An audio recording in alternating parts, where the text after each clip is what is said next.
रहीम। अस्सलाम वालेकुम। जावेद गफ़ारी आपकी खिदमत में एक दफ़ा फिर हाजिर। और आज ये आपको लग रहा होगा कि ये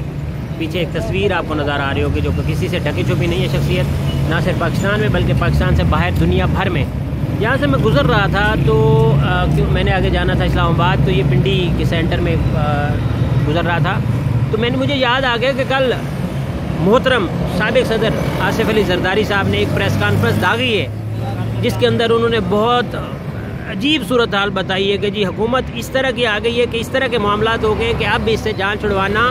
ठहर गया है। जब वर्ड इस्तेमाल होता है तो मैं बताता चलूँ कि इसका मतलब है कि अब लाजिम हो गया है कि इससे जान छुड़वाई जाए और तमाम सियासी जमातें मिलकर एक करारदाद लाएंगी और जिस करारदाद के तहत हुकूमत को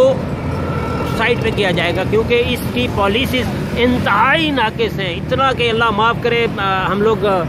केले का रेट पूछते हैं तो दिमाग दही बन जाती है, और कोई और चीज़ घी लेने जाते हैं तो दुकानदार आगे से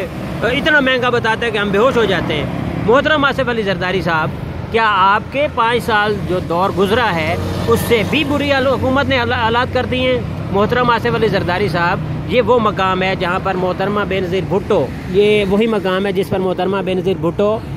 को शहीद किया गया था। मोहतरम आसिफ अली जरदारी साहब, ये तो आपको 55 दिन में पता चल गया कि हुकूमत की पॉलिसीज़ इंतहाई ख़तरनाक हैं और इस तरह की हैं कि अब हुकूमत को हटाना ही होगा। मोहतरम आसिफ अली जरदारी साहब, इस जगह पर जो एक शहीद हुई थी मोहतरमा बेनज़ीर भुट्टो,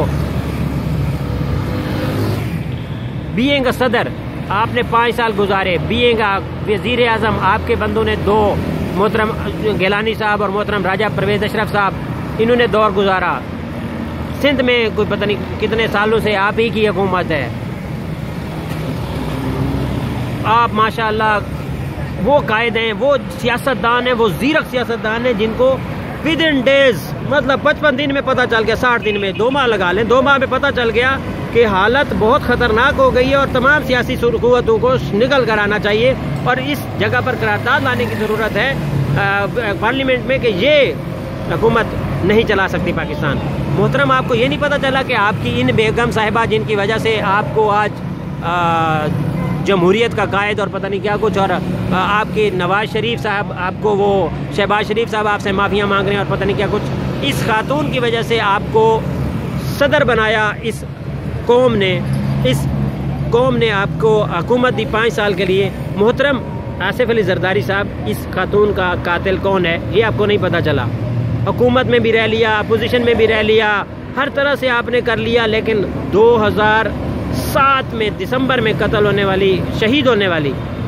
आपके लिए तो अल्लाह माफ़ करे, मैं कुछ लफ्ज़ नहीं इस्तेमाल करना चाहता कि वो आपके लिए क्या हैं, क्योंकि आपके लिए तो वो मसीह से कम नहीं है, ये तो कह सकता हूँ, जिन्होंने आपको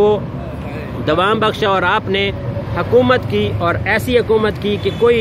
इत्तेहादी की ज़रूरत ना पड़ी। ओ बलंगे बोल क्या कहते हैं, दो बंगे दोहल, आपने हुकूमत की और 5 साल सदारत के भी गुजारे, परवेज़ मुशर्रफ से छुटकारा पाया, आपने बड़े काम किए हैं जमहूरियत के लिए, लेकिन आप अपनी बीवी के कातिल को नहीं ढूंढ सके। तो जरदारी साहब, आप हमें ना बताएं, आप अपनी पॉलिसी, अपने जहनीत, अपनी सियासत, अपने मामलात अपने पास रखें और हमें नहीं ज़रूरत आपसे जानने की कि ये हुकूमत पॉलिसी सही है या नहीं है, हुकूमत सही चल रही है या नहीं चल रही। आप इतने बड़े सियासतदान होते तो ये जो मोहतरमा साबिक वज़ीर आज़म के तौर पर इसको ले लेते कि पाकिस्तान की ये साबिक वज़ीर आज़म थी, ये दुनिया की पहली इस्लामी और दुनिया की पहली वज़ीर आज़म थी, किसी भी तरह से आप ले लेते और इसकी कातिलों को ढूंढ निकालते। आप अगर इनके कातिलों को आपको पता नहीं चल सका तो आपको कुछ भी पता नहीं चल सकता। जो अपनी बीवी के कातिलों को नहीं पता कर सकता, आप बीइंग बीवी ना देखें, आप बीइंग साबिक वज़ीर आज़म देख लेते, किसी भी तरह देख लेते। आपने पूरी हुकूमत की, आप बतौर सदर भी रहे, लेकिन आप पता नहीं चला सके तो सॉरी, अब मैं आपकी बात को नहीं मानते और आइंदा आप अपनी ये जो सियासी इस वक्त जो आपको सियासत आई हुई है ना, फौरी तौर पे जब आप देख रहे हैं कि नैब ज़बरदस्त तरीके से काम कर रहा है, तो वो हम भी समझते हैं, अभी इतनी सियासत तो हम भी जान गए हैं। ये जो सियासत है ना, मोहतरम आसिफ अली जरदारी साहब, यहाँ पे लगाएं अपना शऊर, अपना ये जो जगह है ना, ये वही जगह है जहाँ पर गोलियाँ चली थी। मैं एक दफ़ा फिर दिखा देता हूँ, वो सामने सिटी ऑफिस भी है पाकिस्तान पीपल्स पार्टी का, ये वही जगह है मोहतरम आसिफ अली जरदारी साहब जहाँ पर मोहतरमा बेनज़ीर भुट्टो को शहीद किया गया। अगर आपने इनके कातिलों का पता चला लिया और आपने बता दिया, जिस दिन आप बता देंगे उस दिन मैं आपको सलाम ठोकूंगा और पूरी कौम आपको सलाम पेश करेगी और मानेगी कि यार ये बंदा तो वाकई सियासतदान है। आपने कुछ 4 साल 5 साल पहले पूरी कौम को कहा था कि मैं बताऊंगा, मुझे कातलों का पता चल गया, लेकिन आपने नहीं बताया। आप कातलों का नहीं बता सकते ना, तो ये भी ना बताएं कि ये हुकूमत काम कर रही है या नहीं कर रही। आप अपना दौर ख़त्म कर चुके, अब इसको काम करने दें। शुक्रिया।